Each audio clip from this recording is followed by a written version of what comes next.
Hello and welcome to the ORCA pod covering Sydney Survivor. We've got a fantastic episode lined up covering the very, very early swap of this season. We'll be getting everyone's takes on that.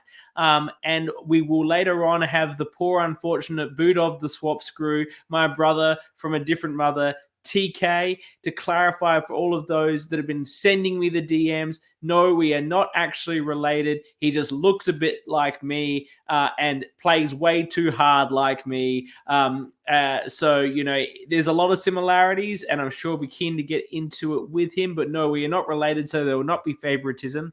And join me with me this week is the original Orcas, back together for the first time since we finished covering Canberra. Let me first welcome in Annabel. Hello! Did someone say Apex Predator? We're here.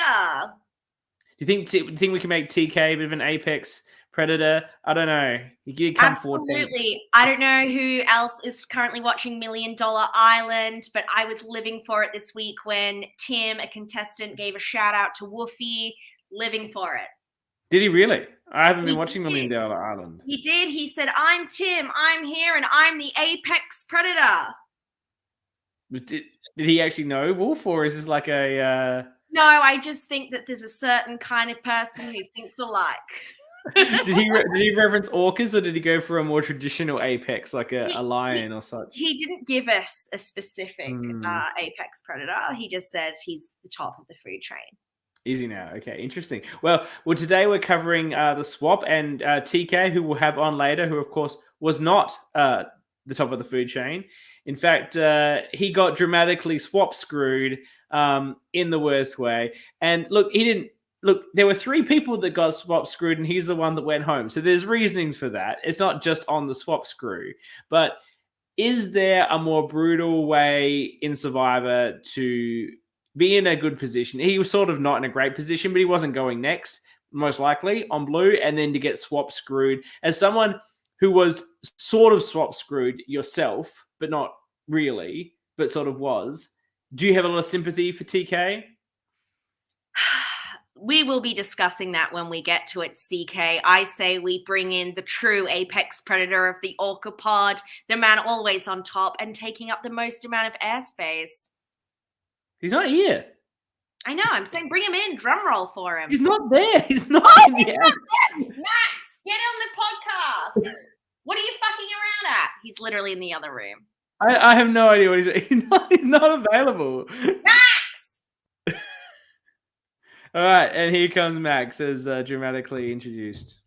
Look, if I'm not going to be saying much, I may as well have a dramatic entrance. That's the least I can do, can't I?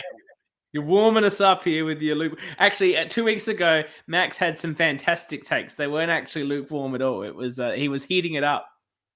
Look, I've been doing my homework. I've been doing, I went to podcast school for a couple of weeks in the off season, and hopefully it's paying off. That was a big lie. Well, I've also gone to school. I have, for the first time in my podcasting history, taken some notes. So we're going to see if that's better than me just like randomly spitballing stuff that I vaguely remember from something I watched a week ago while slightly intoxicated. So we'll see if that improves the coverage. I'm not sure that it will. But I have some notes. And why don't we start at the beginning of the episode? Like, that's not normally how we do it, but let's go with it. The first thing that I had is Joseph told the camera that his goal is to play he didn't say, this is me now paraphrasing him, a perfect game. He wants to get 0 votes the entire game. Presumably he wants all the votes at the end of the game, not a 0 vote finalist. Is that a ridiculous belief to have, that you want to achieve a 0 vote perfect game? I mean, if you're sorry, Max, you go. No. I insist. All right, it's gonna sound silly now. No. I think it's an ambitious goal. Who doesn't want to play a game of Survivor and have a perfect game and come out on top like that? It's very, very tricky. And I feel like Joseph was punching for the moon, and he could fall short at the stars. We'll see how he goes. Okay, so an actual answer. Joseph, what a king. Let's start the podcast. Trans rights are human rights. We love it. Joseph is an absolute legend. And if anyone could play a perfect game, I'm sure it could be him. Shameless Joseph Simp over here. And we already know from his swap tribe that everybody on his new tribe wants to work with him. So, CK, is it a little bit ambitious for you to play a perfect game? Yes, that would be everyone delusional. wants to work with him. This is an absurd statement. For Joseph, no, he can do it. I just think it's an absurd strategy to have. Like, you should never be thinking about trying to run a perfect game because you might get votes. Don't worry about it. Like, you are the one putting these words in his mouth. He's like, I would love to, and I am so far. No one's put my name down yet. I think you're the one who's overplaying this piece. No, he said, I want no votes, and I'm going to quote him on it. And yes, he didn't say perfect game, but it was implied, heavily implied. Okay. He's a lawyer. He understands implication of terms. Lawyer in the Cayman Islands, I'll have you know. What? Really? Yeah, he's in the Cayman Islands. Is living it up or like embezzling people's money? I mean, both, probably. Let's be honest. CK, why don't you change it up? You're just stuck in the top floor of a corner office. You could be living in the Cayman Islands as well. What's the go there? That'd be nice, to be honest. But then after this podcast, Strange Hours, he recently moved there, Danny says. So he's actually in the Cayman Islands. This is fascinating. Yes. Fascinating information. Legend. Okay, the other thing that started off while we're still at the start here, so we have everybody running around talking about the Amanda vote. And we also hear from Joseph that it was actually on the walk to Tribal where him and Leah came together and put that together. So we knew from last episode that it was Leah pushing for it. I thought it was really great on Joseph's part to kind of be the man behind the curtain. Yeah, look, Leah's a big personality, a big target. Everyone was pulling it back to Leah. Leah was herself saying that was my move. What a great move. Like, you don't really want to be seen as the architect of big moves at the second person who goes out. Like, that's not how you want to be seen. Let alone the move was orchestrated in the walk to Tribal as well. Yeah. That you have that level of power. You don't want people or the walk or when they're sitting down. I'm not sure. I think it was the walk, and then like they passed it down the line while they were at Tribal. Look, that's just masterful play. No. I'm taking shots now. No, we heard that in the confessional. It was a Joseph and Leah organization, and they did it. Especially in such a chaotic one-day game. We know how it's Survivor on crack. Everything's fast-paced. And to pull something like that off, especially getting out someone who they considered to be a big social threat, was a strong move. And then, are we good with Red? Because everyone said it was a good move. We talked about that. And then we've gone to the edge of extinction. And apparently, JT is not salty. He's told us multiple times he is not salty. He just wants to get someone there to find out what happened to him. But he won't be salty about it. Let's be very clear. Not salty. JT, not even in the game anymore, still serving up the best confessionals. Loved it. Loved that he's grilling Amanda for details, even though there's literally nothing Amanda can give him. Note that this was the follow-up after Amanda's boot episode, and it's still John who's getting all of the confessions, because that's how hard he's serving. I know, Amanda, I don't think even got to talk to us once from the edge. Only got previewed through John's lens. It's all John's perspective on his island over there. Can we get the Taylor Swift version of this where it's the entire game as seen through John's perspective? That's what we deserve. I think we'll be getting a running commentary from him as they come in, and I'm sure he'll be layering into TK as he arrives to get that information about why he was voted out, because he was not playing too hard, and he's going to tell them that he wasn't playing too hard so they know that he wasn't playing too hard. And I think that's going to go down wonderfully, like a giant glass of salt. Honestly, he is the king Sydney Survivor deserves, frankly. He's on his way to being Reem Daly-esque with this sort of content. Just making the edge of extinction was a horrible idea, and then Reem Daly went there, and it's like, oh my god, this actually worked purely for this reason, and he could be that. He could be that. There's a reason why hashtag John 10 kicked off, and it's not just from the first episode. It's clearly a ongoing phenomenon that we're going to be privy to every week, and love that for us. What if he makes it back in the game? What if he comes back and wins?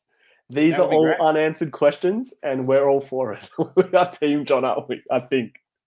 He's delivering the goods on the edge. And I was just thinking about it. I'm like, oh, they're lucky they got someone so good as the first boot to provide that content. But then I started thinking about other LRG first boots. And like, could you imagine Scotty there just salting it up? Could you imagine JP on the edge of extinction? Like, it is a fine tradition of people that could have been first boots that would have just provided incredible content while present. Oh my God, what an edge that would be. So we moved from the edge, and now there's a lot of TK foreshadowing. I not only did I take notes, I actually watched it a second time, or half of it, on like 1.5. So like I actually saw a lot of the foreshadowing in the edit. And TK is talking very clearly about how he believes it's going to be a red versus blue, which ultimately ended up being his downfall. But he very much thinks that it would be Lizzie or Danny that goes next. I think that Danny even they didn't swap. Let's assume they didn't. Danny's going nowhere. I think it was going to be Lizzie or TK, to be perfectly honest. CK, interesting you picked that up on your second watch. Someone of your Survivor IQ caliber, I would have thought you picked that up on the first attempt. Maybe drinking and watching episodes half cut is the way to go. It is. I think the context you're missing, CK, is if you look back to episode 1, everybody arrived quite early and got time to have breakfast with each other before the game even started. Danny didn't get there till really late. Neither did John Tan. He missed most of that as well. So the fateful breakfast, Thomas. So I think that really did start Danny on the wrong foot. And I'm really glad that she's getting a second chance with this swap. So we get to the swap, and what do we think about the swap mechanic? I'm keen to get Max's lukewarm takes on this. Annabelle's maybe more warmer hot takes. Is random numbers they submitted when they put in their application a good idea for a swap breakdown? My lukewarm take is that I love the fact that it was random. It was completely randomized and completely predetermined before it happened, which brings in the element of no matter what situation a particular contestant was in at the time, they've already selected their number, and what has happened has happened. So I like that aspect of it. There's no sort of outside influence. It's whatever was said is done, and the way it was distributed from the highest numbers versus the lowest numbers in the different tribes was pretty cool. And it's something we haven't seen before. There's my lukewarm take. That's generous. I think, look, this is a lukewarm take because I think my take's going to be the same as most people watching. Random element, fine. Some off-screen pre-game thing that we then need to try and mangle and explain in the game, not good television. That's a no-no. That's a, what were you thinking? That's a, we don't need to see this again. Why are they not pulling it out of a hat? Pull buffs out of a hat. Like, this predetermined number thing is pointless and unexciting. Don't like it. Incredibly unexciting. Look, it's better than what they did in Melbourne playing with fire. Sorry, Vince, who's getting his back up about everyone criticizing the Melbourne playing with fire swap because it was absurd and overpowered. Random is the way to go. I just didn't see the point in the numbers thing. 2 against 1. So it did give us some good little content moments where TK once again said he picked 17, assuming that it was going to be an 18 per season, and that was all the people he was going to defeat. So there are more foreshadowing about his eventual downfall in this edit. And Joseph's 666 was somewhat iconic. I love Joseph. Have I mentioned the exposed devil. We're for it. We're all for it. Of the cast, Who do you think picked 69? I was going to suggest that as well. And I'm sorry, Luke, I'm calling you out. No, Luke picked 420, but the masseuse definitely picked 69. That's my call. Shane? Is Shane the masseuse? No. Shane? Shane the masseuse. Shane the masseuse picked 69. What number would you pick, CK, if you had the choice? 444. All right. Any reason? Just like the number 4? Yeah. You know Annabelle, what? This content is almost as good as Sydney Survivor. This is a meta explanation of how boring this concept was and how it shouldn't be on TV. We're just being very meta about the principle, and we've just showed the audience this is irrelevant. The only thing worse or more boring than the mechanism was how they decided to just randomly read who everybody on the red tribe was. Look, I'm not saying... Giving an element of suspense, it was just like, you're on the red tribe, and you're on the red tribe, and you're on the red tribe. It's like, well, I guess all the rest are going to be on the blue tribe. Luke's not impressed with your take that saying he picked 420. He said he picked 500. Look,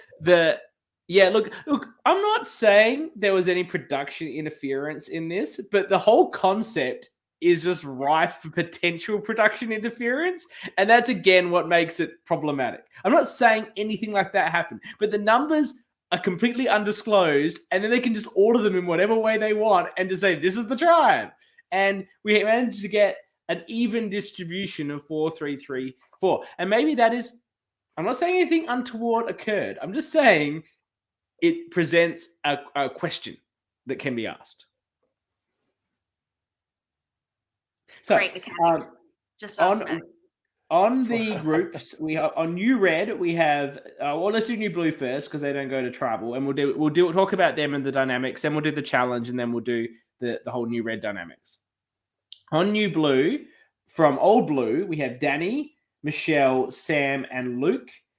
And from the coverage we've done so far, we saw those 4 as a pretty solid group. That, Lizzie was most likely on the outs, having voted wrong on the prior tribal with John or JT. And so I think they will be pretty tight. Then you have Joseph and Leah, who are incredibly tight, as we know from before, as we discussed. And then Shane, who's tight with his millions of advantages. Danny's commenting that it's a great swap for Danny. Very good swap for Danny, and that's what we care about when it comes to a swap. So how do you see these dynamics, Max, breaking out? Do you see those blues as tight as I do? The core blue, the 4 blue there, strong. And as you said, great for Danny staying in that group, staying with the numbers.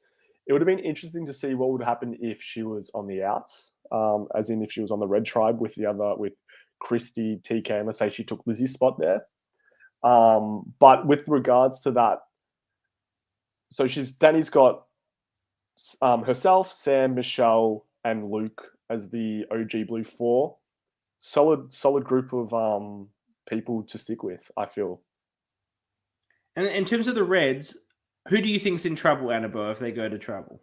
So we heard when those 4 were talking, and Michelle said quite assertively, and everybody else agreed, that it's Joseph who they want to work with. They have really, I think Michelle and Danny both had a really good vibe with Joseph. And I think Luke's a little bit worried about putting himself more out there. Sam's just an easygoing guy. So I'd say Joseph is looking pretty good. I worry for Leah because in her own tribe, people were looking at her as someone, other than Joseph, someone that they found a bit off-putting. And then Shane, even though, he's probably trying to massage everybody else, has 2 advantages at his disposal, an idol and a legacy advantage. So he's pretty safe anyway. So I'm very worried about Leah if we go to a tribal there. I am just a little bit worried about Joseph. Like, I appreciate what you're saying. The comments were made, they like him, but he's intending to play this position hard, unless he tries to push it on Leah and again, hides behind her. For example, he mentioned that he's considering throwing Shane under the bus a bit in terms of the advantages Shane has. I just feel that if he were to do that, that's slightly an incorrect play, because they will then be more worried about Shane's advantages, take the target off of Shane, who I think could otherwise have a target. And then they think, Joseph's the one, he's playing hard. He's the one trying to, shift Shane this way. Leah's just big and brash and we'll get rid of her whenever. Joseph is the subtle, strategic player they could be worried about. Danny mentions the Blue Tribe knew about Shane's advantage because she told him, and look, everyone knows he's got this advantage, and then he's being so cagey about it, where he's now told, at least admitted to Joseph, that he has it, but he still won't say what it is. So I feel like people are gonna be worried about a target on Shane, which will blow back onto Leah or Joseph. I hear you about Joseph, but the smarter target actually is Joseph. The smarter target's Leah. I mean, Thomas, this is team give Danny credit. This is a Danny simp podcast. Let it be known. She's my winner pick. I think Joseph is fine here. I think, if they're worried about Shane's advantage, they target Leah. That's why I'm worried for Leah. I see it going the other way. We'll have to see on the next episode. What's your take, Max? Well, my take was it's also like Shane's advantage is exposed. We see later on in the episode where Ethan is telling the new Red Tribe about Shane's advantage, but also discloses that he thinks it's an idol. So that tribe now believes that it's an idol, even though they didn't know what it was. They've got the assumption that what Shane has in his back pocket is an idol. So that's always dangerous for Shane moving forward. He's always going to have that target on his back now, especially considering the fact that he hasn't admitted it directly to the tribe like Ethan did in the early episodes. So should Shane be disclosing, at least to his Reds, to build some trust, or to the new Blues to perhaps build some trust, that he has a legacy advantage? Everyone knows he has something. You might as well let them know you have something that you cannot use. Particularly terrible idea. Because I think the fact that it could be an idol is the only thing that's keeping him safe. I mean, but he has an idol. He has an actual idol. They don't know that. They don't know that. Leah and Joseph weren't even Team Shane going into this. They were ready and willing to vote him out at the last tribal, and only didn't because Leah didn't like being bossed around by Amanda. No one's Team Shane where he is currently. You've got the four. No one was Team Shane at the other tribe. I'm not Team Shane. I'm not Team Shane. No one's Team Shane. Sorry, Shane. You're probably lovely, but I'm Team Shane. Shane's 3 kids are Team Shane. That's it. His 3 kids are Team Shane, and that's it. His kids are Team Shane. I think that the fear of him, if everyone's like, oh, he's got a legacy idol, he can't do anything. Fantastic. Let's just get rid of Shane then. Yeah, but who's he going to give it to? Exactly. Now he gets to give it to someone. So not only am I getting rid of Shane, I'm also getting his legacy advantage. Amazing. If you're Shane in this situation, and what advantage besides an idol and a legacy idol would you make up? Would you say you have what other advantages that we know? I would say I got what extra vote. I got the same thing that Ethan got, and the idea was there was hopefully one for each tribe, and then so I've just got another one of those safety without power things. No, I think he's playing it perfectly. I think the fear of the unknown and not knowing what he could have and not being able to plan and game around it is the best thing to do. I actually think he's playing it perfectly. If as Thomas says, Team Shane is his 2 advantages. if Shane, I don't know who Shane is going to leave the legacy idol to if he gets voted out, but I think he'll leave it to his other idol. Well, hopefully John Tan. Yeah, that's what I was going to say.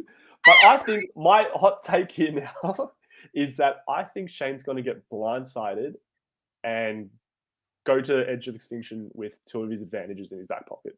I think he'll have to will the legacy advantage on vote out. I can't imagine. But he's not going to be able to. Yes, he's going to have to bequeath that legacy idol, but he's still going to get voted out without using either of them.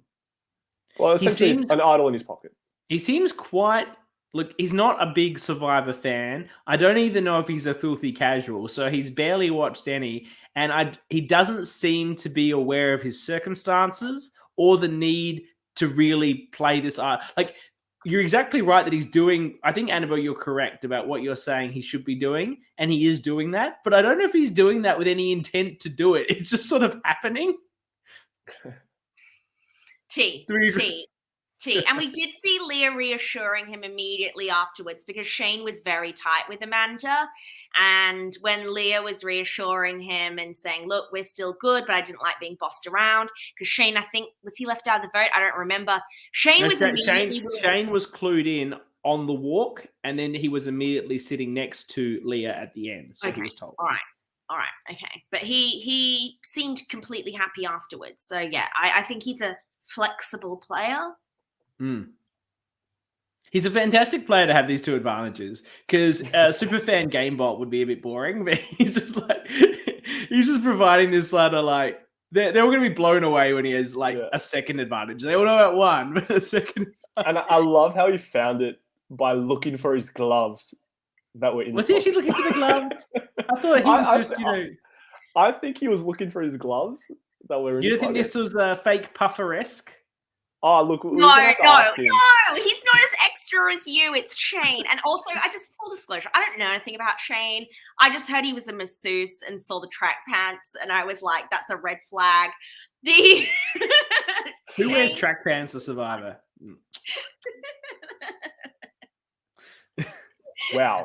Max and Dale, that's who. Okay, so then... yeah, thanks, Tom. Yeah, I'm sure he's a king. We'll come back to the Red Tribe after the challenge. Let's jump to the challenge now. So I now need to retract some defense I applied to last episode's child puzzle they were permitted to do. The defense that I gave them was, and that poor excuse for a challenge, was that time is poor in these things. They're doing this in one day. They've got to power through these challenges. They don't need complicated puzzles. Speed and simplicity gets the job done. Understandable.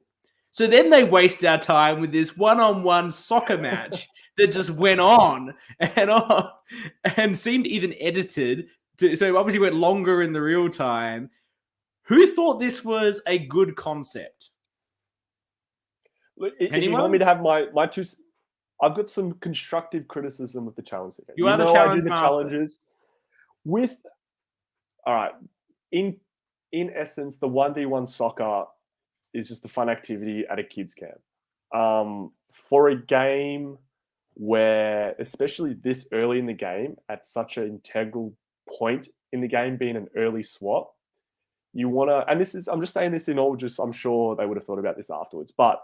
With regards to a challenge having just one person from each tribe go up and participate, where you could only have a maximum of 5 people, even though there was 7 on each tribe, limits the people who might be on the bottom in that situation, especially with the 4-3 breakdowns of each original tribe colors, negates them from having a significant influence in the potential outcome of the challenge.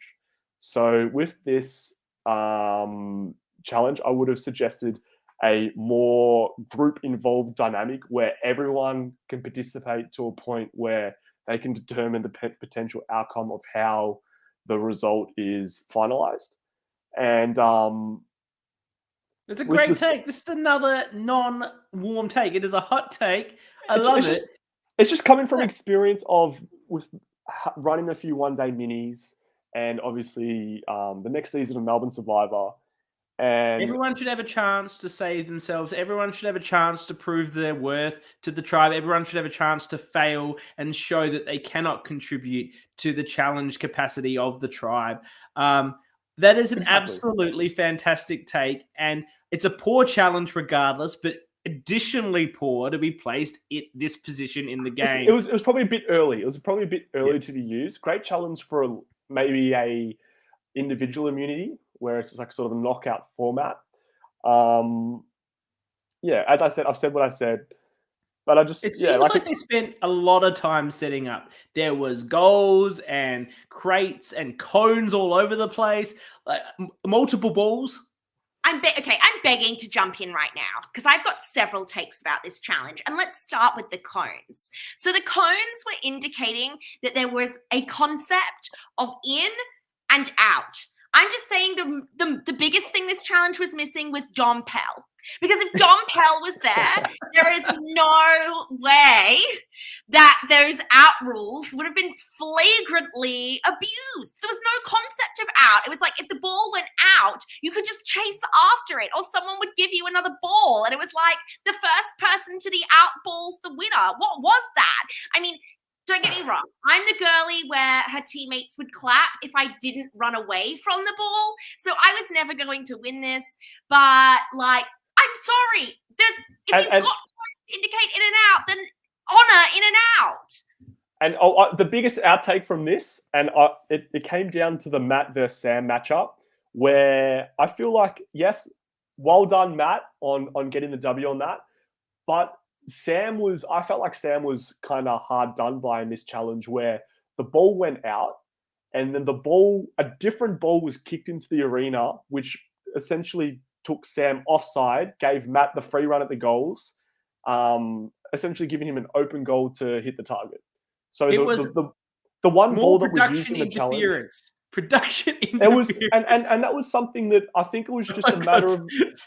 I don't know if you've applied for Brisbane Survivor, Max, but you're on your way. Sam is one of my winner picks. Oh, yes, I have two, Michelle and Sam. I got to back him up there, but it was just like, and in these things you can't really adjudicate it. It's just an unfortunate thing. You can't adjudicate in and out. In and out is the easiest rule to adjudicate. I would assume they felt it was taking too long because it was a silly idea, and suddenly it's multi-ball, and the coins have become irrelevant. Sam got stitched up on that one. He got caught out offside and allowed Matt to give us arguably one of the best celebrations of the season. With that was one of the notes I said. Great celebration by Maddie Peter. I loved it. It was amazing. Maddie Peter's goal was the best goal of the whole thing. Yeah. I know it's bullshit what happened to Sam, but it was a great goal. It was a great goal. Sorry, Sam.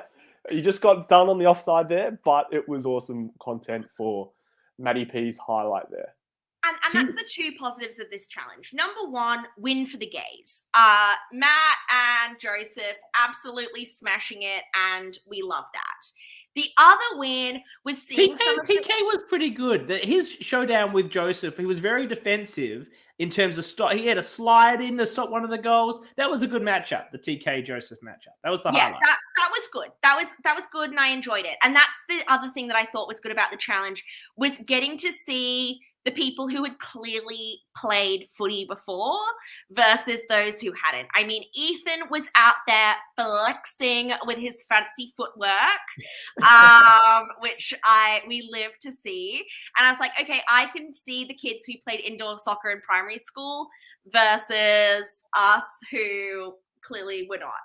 This is a controversial challenge. Malene is complaining about how Luke's ball hit the outer edge and it was counted, and you saw that happen because they're like, does that count? And they're like, yeah, that counts. And like, and then Danny's defending it, saying this is still a controversial challenge 10 months after the fact or whenever this was. And look, Luke's little move through Malene's legs was actually pretty sweet. Like, he kicked it in between her legs, caught it, and then got the goal to win the match. That was hot. Yeah. I was into that. I was very into that. I don't know, Melanie. I agree. Like, honestly, if bring Dom Pell to adjudicate, this would never have happened on Dom's watch. It was also a massive point as well. None of these people, Malene and Danny, didn't get out, yet they are like at each other about the rules. It's because everybody Malene was up against Luke. How do we feel about the intergender match? Competitor though, Annabelle. Should it be intergender or should it be same genders? Did they have? Oh, they did. Did they have enough men? No, Malene could have wiped the floor with Luke, obviously. I think there's another man that could have gone in that challenge. Like, it would have been. You did win, Danny. You were great. You did. You smashed Jazz. You're right. They were out of men. You're right. They're out Sorry, of men. Danny. Well done. I should have. Oh my God. Sorry, Danny. I've only given you 6 to 7 compliments in this first 34 minutes. All right. We're going to highlight the winners. Danny, Ethan, you smashed Jazz. You beat it. All right. You beat it. Your competitive thing came out. You beat it. We're going to say Ethan beating Shane. Well done. Joseph beating TK. Well done. Matt, controversial, beating Sam. Well done. Danny beating Jazz. Well done. And the controversial win with Luke beating Merlene. Well done. A little hot take coming with. I think we're passing on the challenge. Are we happy? Yeah, we're done. Well, I've got one little thing to say about the challenge. If we're completely moving from the challenge, go one more thing about the challenge, and I've got a hot take. I don't like the host saying who's going to come over and get the immunity idol. He says, Luke, come and get it. You deserve it, or whatever he said, right? Because Luke won the last point. I feel whoever goes up and takes that thing is part of the social strategy of the game. There's an understanding of who probably did the best in the challenge, and they should be the one who gets it. But when I played, I only took it by the time we were about to go to merge, right? And I didn't really deserve to take it any other occasion. And in fact, I would encourage people to say, oh, you should get it, Rosie, on the ropes, or you should get it, Tash, from when she threw the balls, because you were amazing. It's a way of complimenting people and saying how well they did. There's a social strategy in everything in Survivor, including that who gets the thing. So don't like the production calling out Luke to get it. That's just my take. Fair. No comment. I want to talk about Luke's confessional straight after the challenge, and I have a few points regarding Luke and his situation. Firstly, the one thing I have to say, I loved Luke's casual approach to winning, where he's no celebration, just humble. Love that. See a bit of Max in the. This is you. No, Luke would have been consciously mindful of the fact where he's showing no celebration just to dumb down the situation of the win. I loved it. Next, he talked about the fact that he knows that he's a challenge threat and he's been perceived as one. But given the context of the new tribe swap, he's 2-all. His tribe has the numbers. So what was that? He's got the he's on OG Blue. He had Danny, Sam, and Michelle. It's a he good has group. the 4 here. Does he? If going back, I'm not sure how he goes or what happens. If Luke decides to throw that challenge, just intentionally, but make it look competitive, he can then go take his tribe and vote out a potential new red. And it also limits his visibility of being a challenge threat, losing in a clutch situation against Merlene, and he could have then pushed that challenge threat overlook towards Merlene as someone that can beat him. I'm just talking through Luke's own standing in the game. There was a few things that potentially could have happened differently had he looked at the situation in a different perspective. Obviously, the game's going so fast and a lot changes, but what are your thoughts on the way Luke approached that situation? You're just saying, should he have thrown the challenge? One, should have he thrown the challenge and also made his threat level look weaker than what it already is? Multiple strategies he could employ by throwing that challenge for his own benefit. I think it's a good take. I think the problem is that you're at 14 and everyone knows Shane's got something and they can play Russian roulette with that thing. You're not going to feel good about going to travel. That's what I would say. Strategy is correct, but it's ballsy to go when Shane's sitting on a pot of gold. Max is surfing it tonight. Can we just say, why aren't you putting up the? This is what it's like the other episode too. He's on fire. I told you it's podcast school. No. But it's. I reckon everyone, as we've all played, we look at different situations differently. I wonder if that was something. The thing is, I don't know the outcome of Luke's game. This could have been the right move, but if something had have changed, if he would have looked at it differently, it would have been interesting to see how he purely has the decision to control the outcome of who wins this challenge as well. Yes. He's in a powerful position. And look, he seemed to have a good relationship with TK. He knows Lizzie from outside the game, from orgs that they've played, from the interview we had with John Tan. So there's a connection there potentially. And is he losing a close contact? Is he losing someone? Maybe he thought they'd vote out Christy, but I never really would have called that happening. So maybe he didn't care for TK or Lizzie, so he doesn't really care, and he's more worried about Shane's idol. But He specifically said that he was worried about TK and Christy. It was Lizzie who he didn't worry about. But yeah, I agree with what Luke just said. I mean, Max and I could not wait until this podcast to start gossiping about this challenge. So we had a little pre-pod rant about this. And I do think that, I mean, Luke couldn't know in that moment just how many advantages Shane has. But I do think that the Shane factor makes things a little bit scary with them going to tribal. But Yeah. I don't disagree, Max. Like maybe in that moment, that with knowing what you knew, that was optimal. And thank you, Luke, for your comment. Like it makes sense. Like it's a tricky It largely situation. comes down to how much he cared about TK to risk an idle play. So, you know, as you say, we've played, and everyone kept asking Max and I from Melbourne, why didn't we throw challenges like in the same situation? And I would have thrown a challenge for you, Annabelle, as would have Max. But I wasn't throwing shit for Rosie or Ma. They weren't going to work with me, so what do I care? And I know Kate's sitting there with an idol she found in front of everyone. Like, why would I risk this? But for you, I would have, because you were with me. So it depends on how he really felt in terms of closeness about Lizzie, Christy, and TK. Yeah, T. Okay, so we'll put blue to one side. We'll go to red when they swapped, and then they're going to have their post-challenge thing. TK immediately made himself a target. Not even before challenge. Like, he's gone up to Ethan and Maddie P, and he started throwing out like, oh, I'm keen to work with whomever. I'll jump ship. And then they immediately, I don't know if he said that or not, because they didn't really show it that much, but then they immediately just trashed him to Christy. Like, immediately. Like, yeah, TK's already come to us and he said he's going to flip to us. So, you know, and she's like, yeah, you can't trust him. He just throws out names. I'm like, you're done. You were done in that conversation, my brother. I'm sorry. That was the end of TK, that one conversation. You go, Max. You go, Max. You go. I was going to say, I love TK's passion and whole like fighting hard, playing hard mentality. It was made up. The Ethan Maddie P thing was made up. So they were lying. We don't see him say that. So yeah. in defense of TK, and I do think that he didn't execute socially in some of the ways he could have.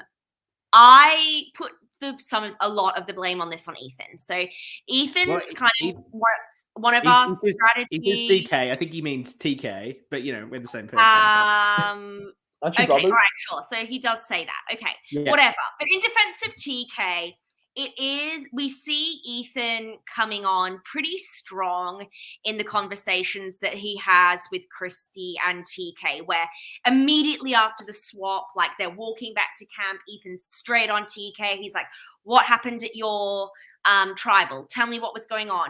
Have you been talking about this? Have you guys been talking about advantages? Christy, have you been talking about advantages? Who has your advantages? So I feel like Ethan was really leveraging his position with knowing that he had the numbers and knowing that he had that safety to like really try and squeeze them, put them on the back foot and give them whatever they could, even if it put them in a compromising position. So I do think that Ethan opened up the floodgates for TK to fall on his knees and say, bro, like, I'm with you. The thing is, Ethan did it so well, and he says he's new to Survivor. He doesn't know who Christy is. But if you know who Christy is and you watched her play during Australian Survivor, then it was actually the perfect thing to do with her, because she will happily just jump to the other numbers. And they made it very clear that he and Maddie P are close, that they're close with the girls. They're a pair, we're a pair, but we're a tight four. So that makes sense for all four of them. It seems to be legitimate. They all mentioned that in their confessionals, that they didn't have a little chat before they swapped, that they wanted to work together for at least the next vote. So they've both got their like number one, plus they're a group of four. Christy, from the way she played in Australia, is she will read the room, she will read the numbers, and then go with what needs to be done to make the next group. And she does that by throwing her vote on TK, if we jump to the vote, she knows what's happening. Lizzie, once again, votes wrong again. 2 from 2 from Lizzie, voting for the person, Merlene this time, voting for Danny on the prior occasion. And it's smart for Christy to do what she did. And if Lizzie knew what was going on, she probably should have done that too. So it was the right call from Ethan. And for someone who hasn't watched apparently almost any Survivor at the time he's playing this, which I find so hard to believe. And he's also only just started watching it. His takes on the other show are very, very good. He's got a very good Survivor brain for someone who hasn't watched a lot of it. And don't forget, he's only 12. Like, he's in here playing with a bunch of adults, and he's 12 years old. So it's actually incredibly impressive that we're getting so many strategic confessionals from him. No, I'm obsessed with Lizzie. I thought that it was a mistake from Lizzie to not we haven't seen anything from her going to original Red and saying, look, I was on the bottom of my last tribe, no one wanted to work with me. Like that was a good, especially as an org player and having had experience, you'd think that she would have known that this was Lizzie's saving grace. She could have been next to go. I mean, Matt was well and truly ready to continue the Sydney Survivor trend of eliminating every Asian from this game. We saw him raise her name as someone to go out next. Like, she really did have this opportunity to become the Christie, and she kind of blew that. Yeah. I feel like that Christie was always going to be the Christie, particularly Pikachu. Matt Pitcher was obviously doing his Pikachu face. The ability is getting to speak to her now. And then Malene was also a huge fan. And so once they had 2 people on both sides of that little group and the 2 pairs wanting to keep Christy and get to know Christy, like I said, people would want to do in the cast review. Everyone wants to make friends with Christy. And if you vote her out right away, you spent 5 minutes with her and you're not friends. So Christy's always going to survive. Exactly. You want to, especially, sorry, CK, but he's shadowing what you're going to say. He's interrupting me now. Hey. You're getting ahead of yourself, Max. A few good takes and you think that you get a voice on this podcast. Look, the head's ballooning. I tell you that. Continue. Give my blessing. Thank you. That's out of all the podcasts we've done, CK, this is the biggest compliment I could have got. It's just the bless. All right, I'm waffling.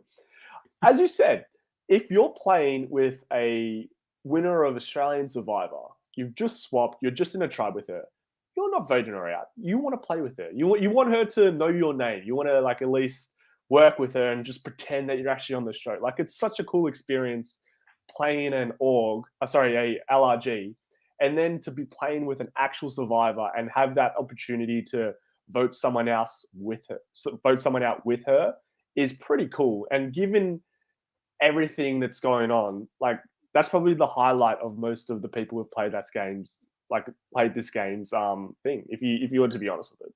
I once messaged you guys because Andrew Savage liked one of my tweets. So yes, this is what people do. If you're a super fan, she's not going anywhere soon. Agree with your take, Annabelle and Lizzie, about Lizzie, but maybe for Lizzie, her situation was this is it was clearly TK quite early, and so it would more depend how she plays the next one, so to speak, and as opposed to just being on the TK bandwagon.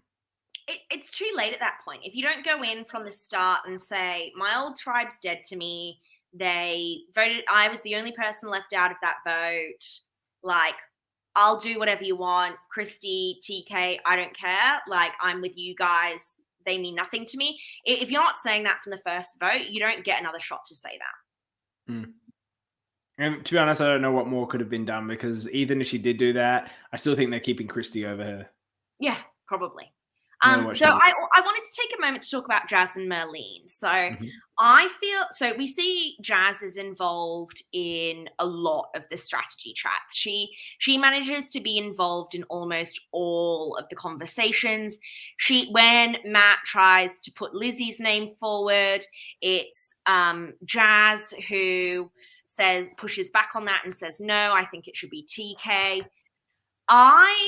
Though I'm a little bit concerned about Jazz's decision, and it was, I think, Jazz's unilateral decision to go to Old Blue and feed them this men versus women with a split tribe narrative that then Ethan and Matt adopt.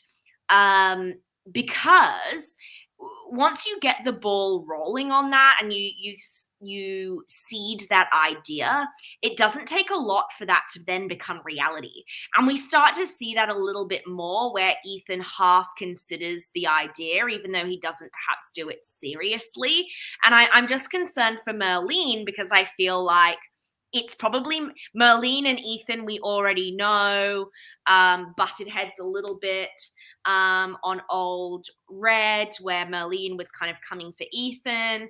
And my concern is that it's Jazz is the one who put out this idea. Now it's become reality, and it's Merlene who's going to cop the shit.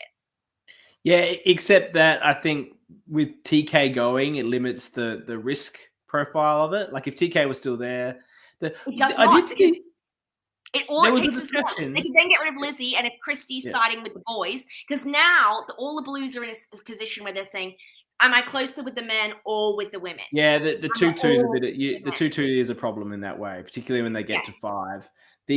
Someone was saying that TK wasn't very good at the challenges, in the concept of, we should keep TK or keep a man. I think it was the classic keep the man around, because the men are typically good at challenges, which is nonsense. Some men are very good and some men are not. Let's get real. Just like some women are very good and some women are not. There's not really a gender bias for one-on-one soccer or 3-year-old based puzzles. So who was that? Ethan saying that Jazz. It was Jazz. And Ethan was perhaps trying to say, I think he tried to maybe say that TK should be kept.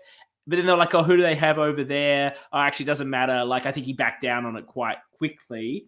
What do we think about TK's little pitch to, I think, Jazz, Merlene, maybe it was to some of the others, where it was essentially like, basically, you guys should play big games because I want to vote for someone. Hang on, maybe I didn't make something clear here.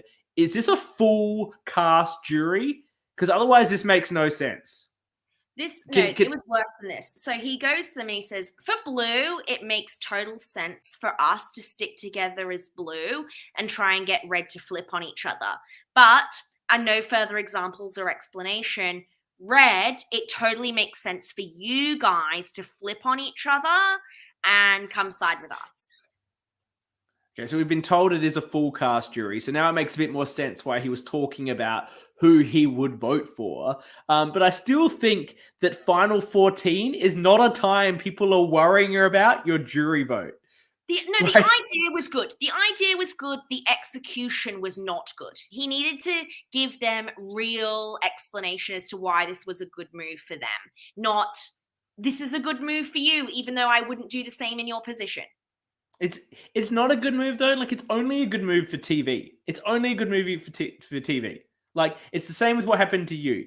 Laurel voting you out made no sense, but it was great TV. So, like, for the entertainment factor of the audience, yes, that's what we should have seen happen. But, like, as Merlene said, as Ethan said, as Maddie said, I just want to play it safe. I just want to keep it chill. I don't want to do anything stupid right now. Let's just stick with our group and our numbers. And that is the right thing for them to be doing. I don't mind the TK, I won't vote for you if you do this sort of threat. Like, I love that threat. But you need to push it more up against the wall and give it nowhere to go when you're making these threats. That's how you get results. Did you read the Thomas Kelly TK? I didn't even get that was the same guy in the chat. Yes, okay. He really is like me with these like threats of I won't vote for you if you don't make a move. That's what I tried that on. I didn't read the connection. In the first episode, I didn't get that too, but Thomas Kelly is TK Annabelle. Oh, sorry, didn't realize. No, look, that's why we're the brothers. He should have said that then, CK. He should have said, like, Ethan would have bought that. Like, Matt wouldn't have, but if you'd gone to Ethan and said, mate, do you want to be, this is your one shot. Do you want to be the guy who pagongs to the merge, or do you want to be an agent of chaos, take charge of this situation, get Matt involved? Then that was the pitch to make. It wasn't. Remember, Ethan's like, what's a pagonging? What's that? Yeah. No, yeah.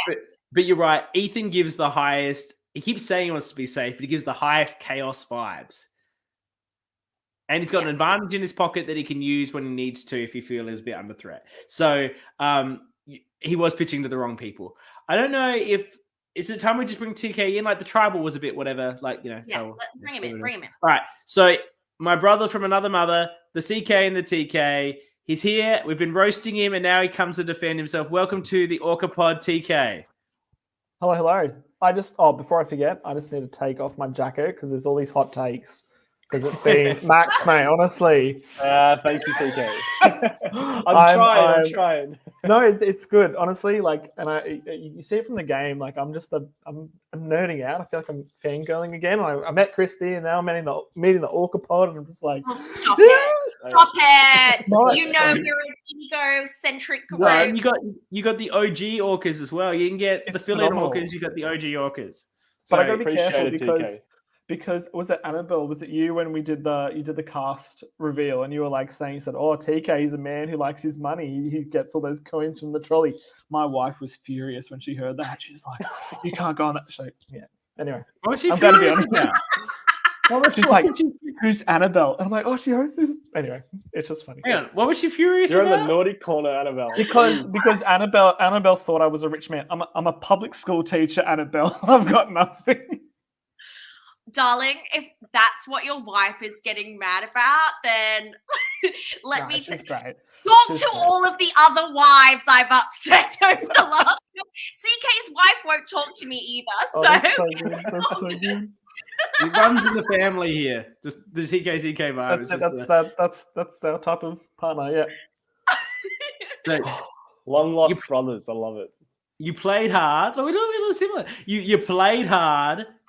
How did you, like? Obviously, look, we know you're going to keep playing hard. We know you're going to play hard on the edge. Maybe you come back. We don't want to know about that. We'll learn that later if that's the case. Cool. What we've seen is that you played hard as you possibly could. Would you say that was a little bit too hard for perhaps where you were, or you were down with the way what you did? Proud of no regrets. No, I'm 100% proud of. I think even like your takes, it's very clear that there's things that I could have done better. 100% agree. I think. There's those moments where we're in the porta potty where you go into the bathroom and you're just thinking, oh, could I have done that better? Oh, I could have said that conversation. And one of the things that I felt in this day was I felt that time pressure. Like you see, I go up to Christy and Lizzie and I'm like, and I'm trying to think, I'm like, what's the best case scenario? Like I don't want to play to survive. I'm trying to set up my mid game. And I'm like, okay, for this to work, if we can get, that flip, or if we can do something here, what's the best case scenario? Because I already felt, I was like, I feel like I'm the next one. People want to take Christy. That makes sense. If I throw Lizzie under the bus, well, that's just one more vote that I'm going to survive. So I want to make sure that if I'm going out, I'm going down swinging. And I wanted to be someone who's entertaining. I was like, I want to be someone who's either hated or loved. I don't want to be in the middle and be like, wait, who's this guy again? That's the game I wanted to play. And even the fact that you said that's good TV, I had that TV mindset. Like I love the show, and then I go, I'm a big fan. I'm like, oh, I'm the biggest fan ever. Someone's like, have you ever played an org? I'm like, what the hell's an org? Like I had no idea what some of this stuff was. I had never played an org before I went on an LRG, and the people that have played them, it's an advantage. It's an advantage to have practiced, to have just practiced Survivor. Because you think you know what you're doing, but you don't know shit until you get there. No, I don't know. And that's the thing. It's like you're on TV and you got the remote and you're like, bloody, what's his name? Sean's an idiot. He should have done this. And I'm like, no, TK's an idiot. I'm watching this guy on the TV. I'm like, who does this guy think he is? I'm like, oh, it's me. You were fun. I think you definitely delivered. Even before the swap and after the swap, you delivered on being one of the most interesting characters. So I'm excited to see you steal John Tan's John Tent over at the edge. He's John Tan is not salty at all that TK voted him out, and he's going to be happy to hear a very logical explanation of why John Tan went out. I hope it's logical. I hope I can explain my reasoning rather than just say, "Oh, there's a vomit on my words." I can't wait. I cannot wait for that moment. To be perfectly honest, it's going to be a highlight at the start of the next episode. Can we go back let's go back to the John vote.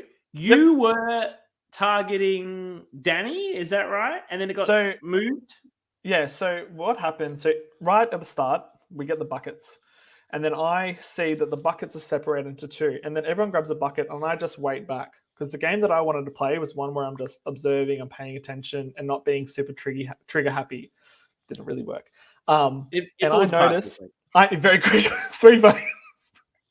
And then I noticed that my bucket's close to like Sam and Luke's. And then I go up to them and I said, oh, so I formed a good relationship with Sam and Luke early on.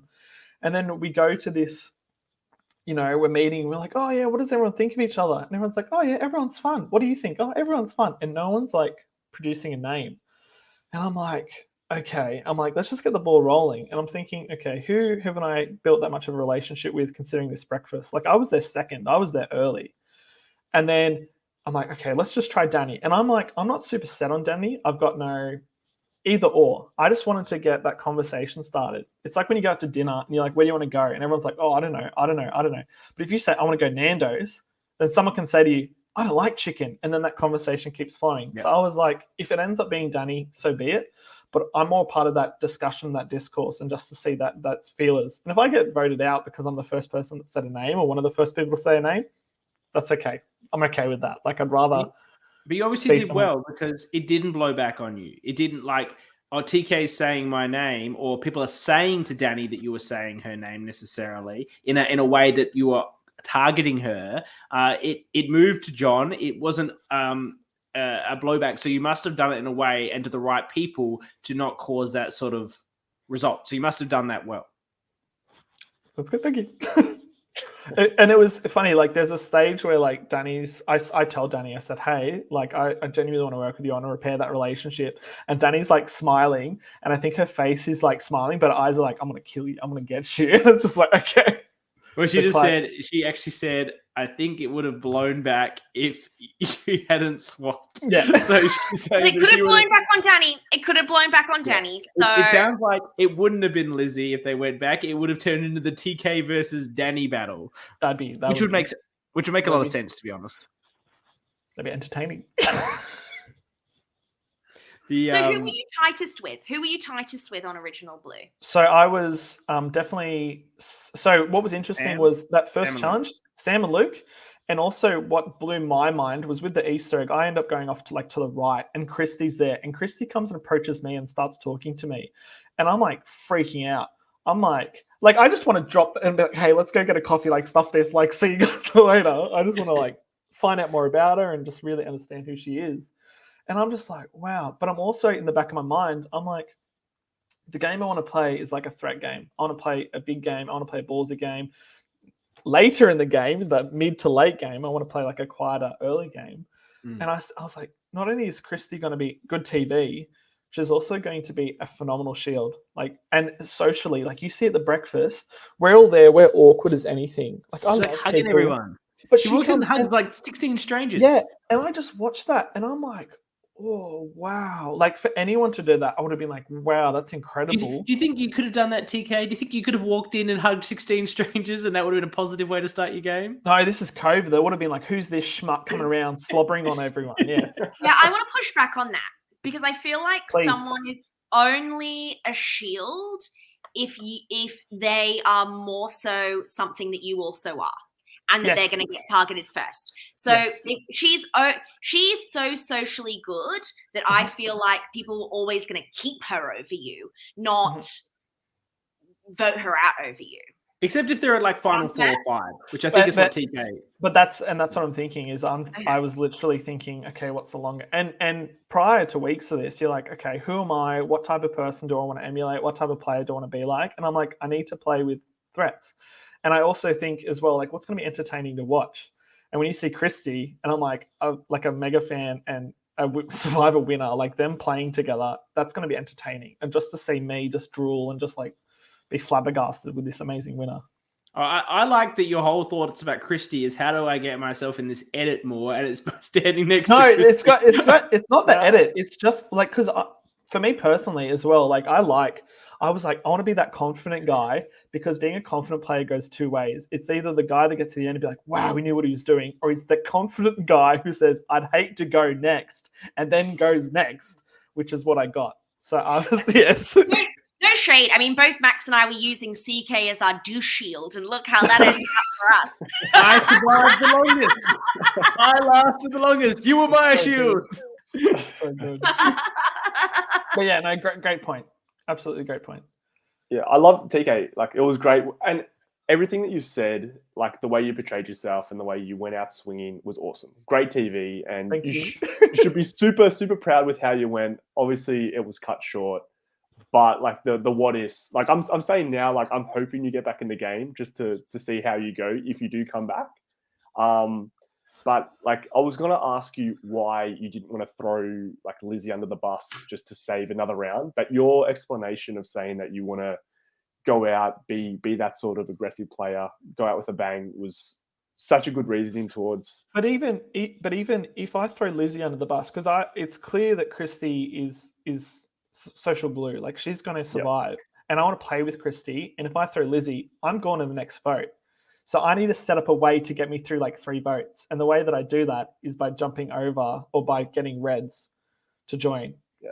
And if I get Reds to join, then I've set up 2 votes, right? Because we've got a 2, and there's a clear crack. That's the other thing that's really important, is there's the 2 girls and the 2 guys, and that is so clear to me. Like everyone can see it. They're like, we're a tight 4. I'm like, you're not a tight 4. You're a 2 and 2. Like everyone can see that. So if you can get that 2 to flip, they're also going to be more likely to flip confidently, because if like for that 1 to split, that's hard to do. But for that 2 to split from a 2, that's easier. So that was I saw that opportunity. I saw that crack, and I'm like, if this is a 1% chance for me to get 99% better, that's better than a 99% chance to get me 1% better. I know I'm the king of shoulda, coulda, wouldas, but if you were in that position again, how would you word it or approach it differently? If you had the opportunity to talk to Jazz and Merlene and Matt and Ethan, like if you were to go back and discuss, would you word it differently? Or would you I would have slipped them a 50. Okay. Were you putting in work the strategy that we saw? And we were saying before, you were saying it to the wrong person, because you were saying it to Malene and Jazz, I think, and not Matt and Ethan. Was there a similar conversation with Matt 100%. And Ethan that we just didn't 100%. See? 100%. And it was just this like, I've got to go. And the time pressure, I cannot express that feeling. And I don't have a watch. Like, I'm a teacher. My life tells me, like, there's a big bell every hour that tells me there's an hour past. Like, and I don't have a watch. I don't have a school bell. I don't have my laptop.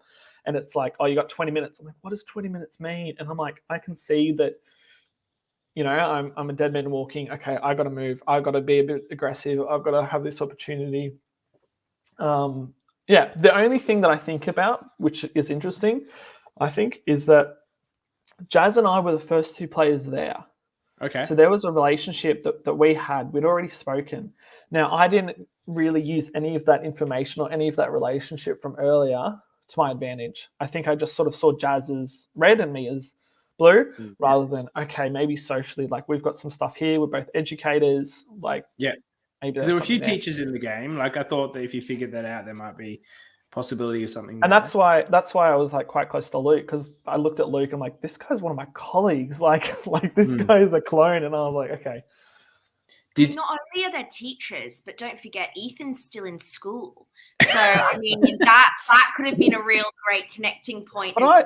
No, it was great. We had like kids puzzles. We were doing soccer in PE. It felt like a day at work just for me. And you nearly gave Ethan a timeout and attention. Oh, I thought I wanted to. Yeah, but he was you fought so hard in that soccer challenge. You had so many saves. I hated it too, because literally they're like, I see this football thing, and I'm like, I need to win this point, because these guys could throw it. I'm in that opportunity where I've got to do all the work. I'm forced to. I'm forced to play this as best as I can. I'm like, I hate PE. I was that fat kid that would throw up after a few laps. I wasn't that fat kid. I still am that fat kid. Like, I teach my kids PE, and I've got to go have a puffer and a drink of water. You did well though. You were aggressively. No, thank you. I was impressed, but I think that was adrenaline, and and I had a lot of it. But Joseph like took his shirt off. Sorry. He took his jumper off. Joseph, it was in reflection, and I didn't think about this at the time, but Joseph was in the same position as you potentially, where he was on the minority number, so he was equally fighting super hard to win his point. So that's probably why that matchup was probably the best of them all, and we said that it was because you were both competing so hard for your point. It's true. That's very true. I'm just going to bring up some of the positive things that everyone's saying about you in the chat. Danny is excited to see you, as is Eli. Schneider from Schneider Racing is Schneider! We love he's you, our biggest fan. Bless, thank you. Eli's finally decided we look like each other. Mel says balls to the walls. You got some flames from Sam Green. Aston says you were his winner pick. He also says that I'm great at orgs. Thank you for that. I guess that you somehow see. Now that one in. Did you see as well? I can't believe it made the edit, but I was talking about intentional Matt Singh. And I was like, I wonder how many people are gonna get this. And it made the edit. And I'm like, I go home and I call my wife and I'm like, hey, this is like awesome, this is so much fun. And you're like, how was it? I'm like, yeah, I got to use the words like blindsides and voted out and I've split and like all the cool survival words, and I'm just loving it. And it's so funny. And this was part of my problem as well. Because I was next to Jazz, I'm just talking to Jazz as a fan. And she's hearing strategic threat. And I'm just like, information fan blubbering. So even stuff like that's probably one thing I would have changed as well, is just like being a bit more chill and rather just a little. Did you know many super fans, like a lot of your friends super fans, or have you made super fan friends from this? So in terms of my friends, I'm the biggest fan out of all my friend groups. So I watch it with my wife's family. So when like Australia's on, we'll watch it on like a Sunday night, which is great. I'd say that I started my relationship with my wife because of Survivor. Like I watched Tony and Sarah in Cagayan, and we do the Cops Are Us high five. So that's how. Really? So she's your wife's a big fan too. No, she just really likes me. That's great. I love that. But we do the coolest thing I've done, and this is one thing I was blabbering about, was I did a Survivor program at work. So we had kids; they weren't voting each other out because that'd be pretty cool. But we made like idols, we had like competitions, we had like voting music. They voted for a winner rather than voting people out. And that was just awesome. And I did lessons on the physics of Survivor challenges in Minecraft. So I love Survivor. Everyone who knows me knows I love Survivor. Malcolm, who is in Canberra Survivor, who is also a primary school teacher, also runs Survivor with his students. Yeah, that's sick. I saw that. Yes, I will. I've got my brother CK, and then I've got my work colleague Malcolm, and it's an awesome world. I love that story, TK. That's great. I really understand what you mean about the strategy and being super excited. I didn't have any friends who watched Survivor before I went on Survivor. I've been watching it for 20 years, and so when we were around the campfire and we had plenty of time to chat, I intended not to reveal, I assumed everyone there was a super fan, but how big of a fan. And I recall we got into really obscure games of which Survivor am I thinking about? And just without any clues, people just throwing out. Still better than Chloe's campfire games. So I know where you're coming from, and that's part of what's great is you get to play these games and make new friends that share the love of the passion of the thing that we're all passionate about. Have you made a lot of great friendships out of the people you play with post game? Oh, for sure. Oh no, honestly, there's no. Everyone that I played with, and it was great, and I found it really challenging because I am quite a trusting person. I am quite a compassionate, and I try to be friendly and nice. So it was weird going to a game where I'm like, okay, people are gonna vote me out, or people are gonna lie to me, and I'm gonna need to lie to people because that's not. I'm nothing like that at work. I'm a teacher, although I do lie to kids. Sorry. So that sounds weird out of context. This math is really important. You're going to use this later in life. Yeah. Swearing is bad for you. And then I forgot what I was saying.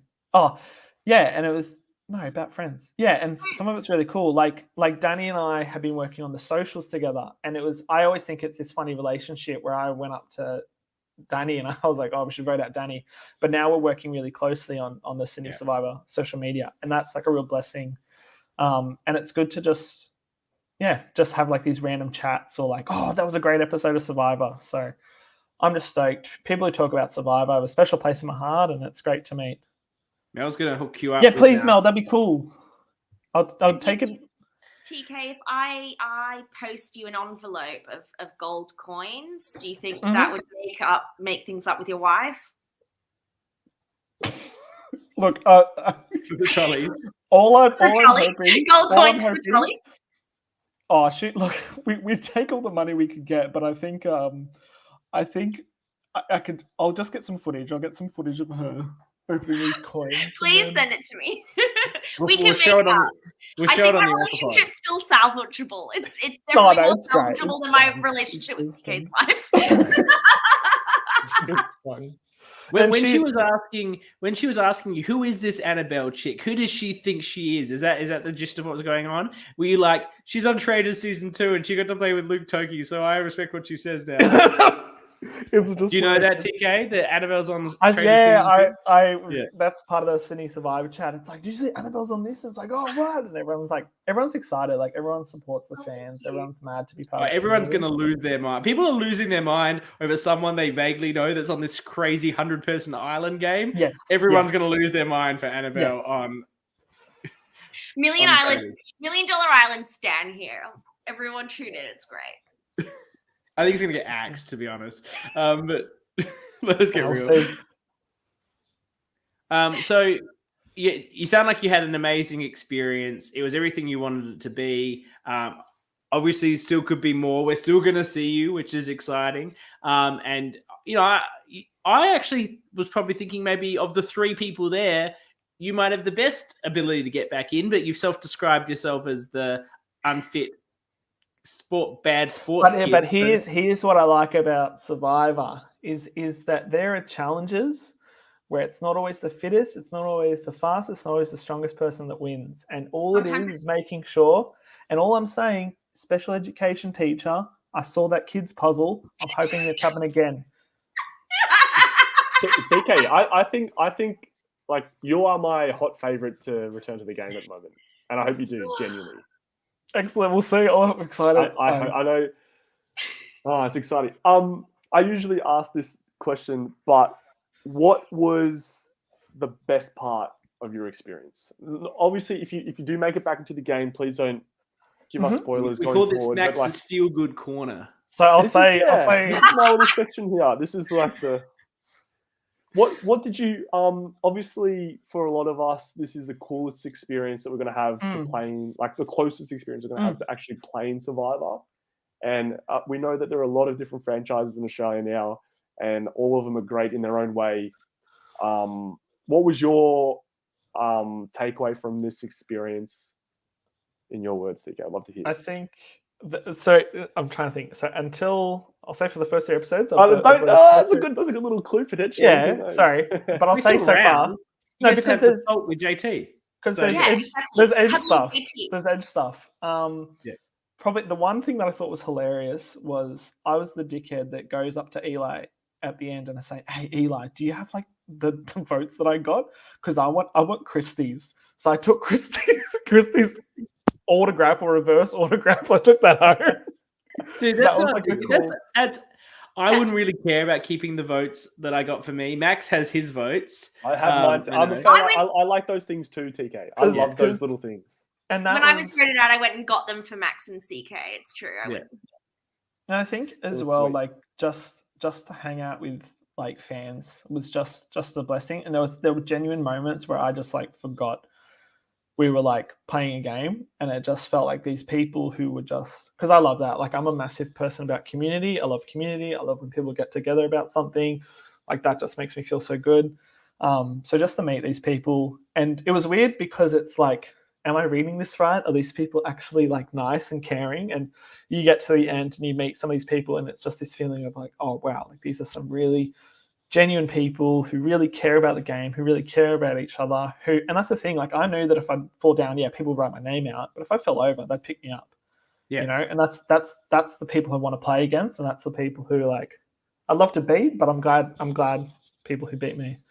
Like, Sam's you're a the fan. best, Sam. We're all a fan. Yeah, We love you, I'm even more sold on the TK bandwagon. Me too. What an answer. I That know. was Get what on a it. way Hop to on it. what a way to start. Not many No, tickets. honestly, great outlook on the whole aspect of community. Which at the end of the day, that's what Survivor And is even at this level. This was cool as well. So I wasn't on the shortlist for the cast. So I was on crew. So about a week earlier, Eli messages me and he's like, "Hey man, do you want a spot?" And I think I was going to break my phone with how fast I like replied to that message. Yeah. So I was Awesome. just stoked to go and watch this, and let alone to play. So yeah, it's a blessing, and you got to make the most of it. And that's how I approach life. That's sick. Well, you're genuinely established within the Australian LRG community in terms of the super fans that we have out there, and I'm sure you have fans across all franchises, not just Sydney, not just us who are watching, but a lot of people out there. So it's great. I hope you come back in. Genuinely, I'm not going to say that to everyone else who gets eliminated. You're my number one pick so far. Oof. So I'm going to keep it at that. There's a lot of fanboying going on for TK. You sold Okay, TK. You should they sold make me. out? At risk of upsetting TK's wife more, should they make out? People say that I look like TK, Boy, but I actually think that me what he actually looks like is if you like face merged me and Max together. I'm the love child. I'm the love child of Max. And so he's got like the strategic stuff, but he's like a much nicer guy as well, like Max. So he really is like the merger of the two of us. I love this for us. I'm vibing it. Right. Well, thank you so much for coming on. Thank you all. Thank you for what you guys do and all. No, we love doing it. And thank you to everyone in the comments. Next week, we will probably actually be on Wednesday because I am sleeping out somewhere. CEO sleep out for Mr. CEO Thompson sleep out. Law Firm in Adelaide. Yeah, so I'll be lying in a basketball court somewhere with my super expensive sleeping bag that I brought to Survivor. Just like the homeless do it. Anyway, so I will be out there on the Thursday raising money for charity, but also networking. So I'm doing that. So that's Thursday. So we are going to have the show on next Wednesday. We'll be back to back with the honorary Orcas on Tuesday, covering Melbourne Survivor, the penultimate episode. And then for those that live in Melbourne or are going to be in Melbourne in a couple of weeks, the final of Melbourne Survivor is being aired live finale, live reunion. I will be there, so it is worth your trip. All right. So, and Annabel will be there too, and Max with all the takes. I might be there. No, I'll be there. We'll all be there. So make sure if you live in Melbourne or you're going to be around in Melbourne, or maybe Sam Green's going to just organize another work trip just to be down there conveniently, do it. We hope to see you there. Otherwise, we'll see you next week. Thank you for continuing to support Australian LRG, Sydney Survivor, and the ORCA Pod. We love you all, and we'll see you all next week. Thank you. Thank you, guys. Thank you, TK. Thanks, TK, Annabelle.